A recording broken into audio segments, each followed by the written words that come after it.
Thank you so much, Professor Zimin. I should add one thought that I had.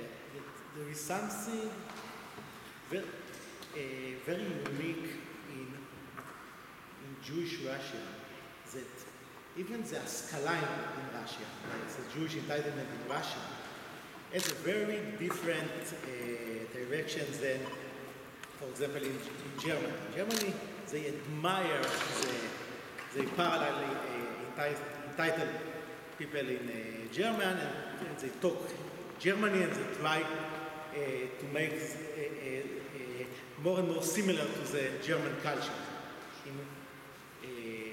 The Russian Jewish, in contrast, even though they want to be masculine, they didn't want to be similar to the general Russian population, and for this reason they tried to develop their own way of Jewish tradition, and I would suggest that maybe the fact that the חברת, המשפט העברי was developed in Russia, it is not occasional, but it is part of this tradition.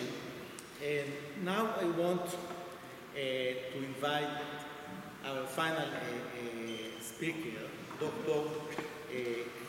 Kleimenov, which is a very famous advocate, criminal advocate, if I remember well, here in Russia, and he also a big supporter of the Jewish Law Association for.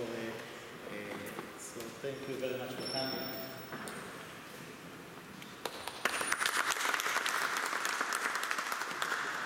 Bruchim Abayim, Shalom, welcome. Two things, two remarks before I start. Don't worry about timing, you will be satisfied. As a legal practitioner, when I address the court, I usually inform that my speech will not be long, no more than 15 minutes. Usually it's happened like that. Sometimes there are exceptions. Why? Because Russian court agenda is very busy. And when I say to the judge that I will not make her brains out for 2 hours or so, she's happy, okay, and she tried to hear me. That debate, most argument, Your Honor, you know, first 15 minutes. And so I promise to finish my lecture for 10 minutes, and one extra you will give me, 11. Second remark, as Rebecca, you will give me as much lenience as possible, okay? Second remark is that there is a tradition in a Russian legal environment to drink vodka. Not only Russian Jews. And we drink vodka before meal, during the meal, after the meal, and sometimes instead. This day I follow this tradition. This is the reason why I request for leniency, okay? I'm very happy to see you all here because this is my synagogue. I'm a regular prayer here. Every holidays, Monday and Thursday, you understand why. I'm religious. It's not, nobody knows to which extent, it doesn't matter. But I'm secular also. And I'm not only one. We have many people like me. And sometimes in our synagogue we have a Chazan who has degree like me, and he's Chazan, he's a lawyer, he's religious. Why I start with this? Because it's a demonstration of the level of not the level of our tshuva, not the level of our understanding, understanding of our life, because we are not like you. My parents, my grandparents were not religious, maybe grandparents.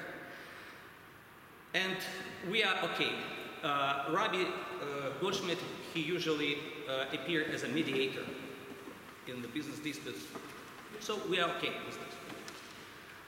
But it's not what I was going to tell you, because it's in fact not interesting. It is nothing new for you. The 30 or 40 years after Khrushchev, before the collapse of USSR, it was the years of which nothing interested in Jewish legal environment happened. Nothing at all, because there were no religious Jews among lawyers and in fact among population. And my mother is a lawyer, still is a lawyer, and she's not religious, she was not religious, and she happened to be an advocate like many other advocates. And it was a typical profession like doctors. But what I'm going to tell you, which is, to my mind, of interest to you, is the first half of the century, because we commemorate 100 years. And the last 50s is not very interesting, but the first 50s, in fact, are. One remark about before the case of Baylis, 100 years ago. After, at the end of 19th century, it was well known Tsarist reform in Russia about judiciary. And it was a real adversarial process. And the Jews become active part to be defense attorneys in this process. But at the end of 19th century, at the beginning of previous century, 20th century, it was sequestered, and the number of Jews was strictly quotated by Ministry of Justice under Tsarist Russia because it was not so good. They were anti-Semitic. And in different, say in Moscow, it was a quota. 5% in St. Pete, 7% lawyers, Jewish lawyers who practice Judaism. If Jewish was practiced Christianity, no problem, not a problem. This tendency was up to the case of Baylis. It is not common knowledge that it was sort of a Jewish lawyer's case with regard the case of Baylis. Why?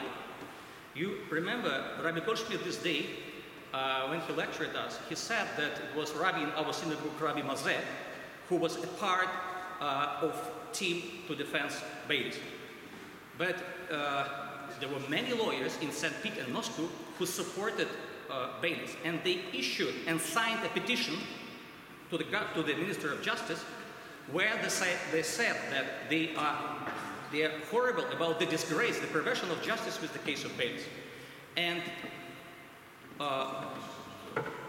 nearly all of them were terribly disbarred, and two lawyers who signed the petition were even, they get conditional sentence. And one of them, of these lawyers, was very interesting political figure. It was Alexander Kerensky. Maybe someone of you know. He was a prime minister in the after Tsarist government before the revolution. He was a lawyer. I'm not sure he was Jew, but he was in the team of 25 lawyers Jewish who signed this petition. Someone says that it was his one and only good step in professional career.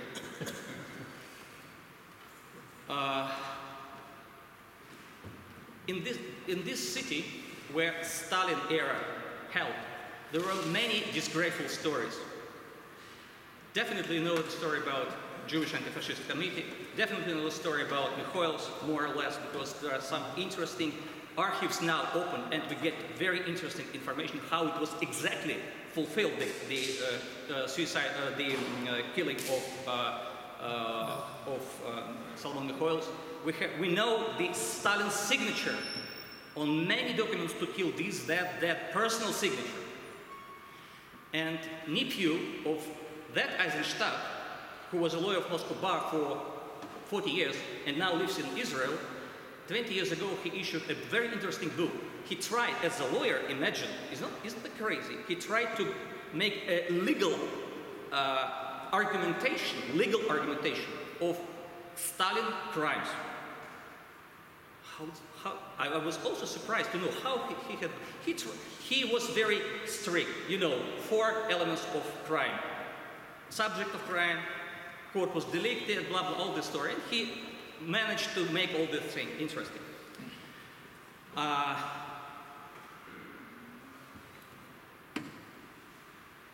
Well, of course, you do remember the doctor's case.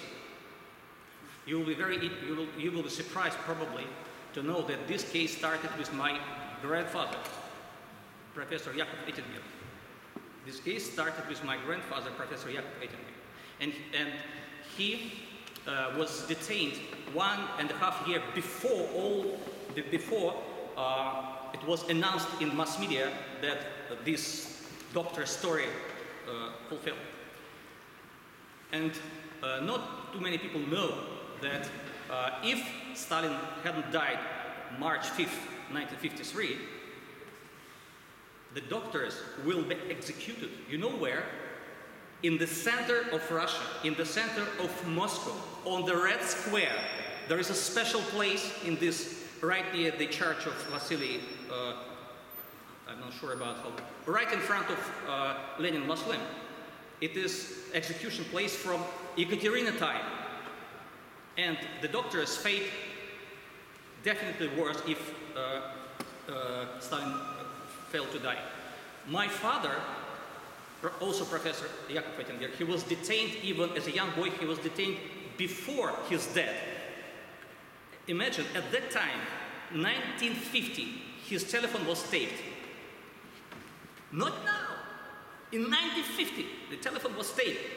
He heard what he spoke about Stalin with his dad. And it's all these things, and he told me that, and it is written in his books, that he had a personal chat with Bulganin, who was Stalin's close aide, who admitted that the fate of all Jews will be catastrophic, because they were already constructed the barracks in Azerbaijan and other people to take all these Jews, and it was estimated that 40% of them will be died during the train there. Why? Because it was okay for the people, Russian people, to kill them on the transportation way. And the last thing I would tell before I requested for one extra minute is that it is interesting and nearly close information that if Stalin would not die, it would be a Jewish lawyer's case. If he would not die, it will be the Jewish lawyer case. We know two lawyers, known lawyers of that time, Trainin and Stragovich, who were very active to prepare to invest in Nuremberg trial. And Stalin was not okay with this. It is not a coincidence that when Russia supported in OON to proclamation of Jewish state in 1948, and Golda Meir was dead in this synagogue in 3rd of October 1948 here. It is not a coincidence that Stalin, who was not happy about the policy of newly established state, he thought it would be his Russia's satellite. It's not happened, and all these stories, Mikhail's with doctor's case, immediately start. I am finishing with one thing. When I remember the story of my family, because my mother's dad, who also was a lawyer, his buried place is not still known. He was arrested, and I was at KGB 7 years ago, and they opened the archive for me. Not a problem. And except some things, I read all the case. They even free of charge shared with me the copy of this case. He was arrested, and in the order of arrest was said, he's arrested because he's a nephew of Trotsky, which is really crazy. He got 5 years and in Mordovia camp and not come back. When I remember about fate of my family and fate of yours family, I ask to myself, what we can do now?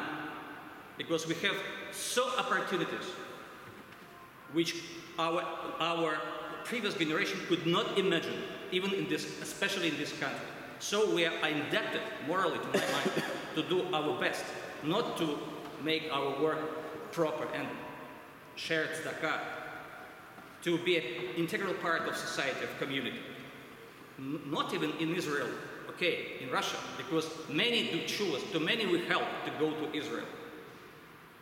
Thank you very much.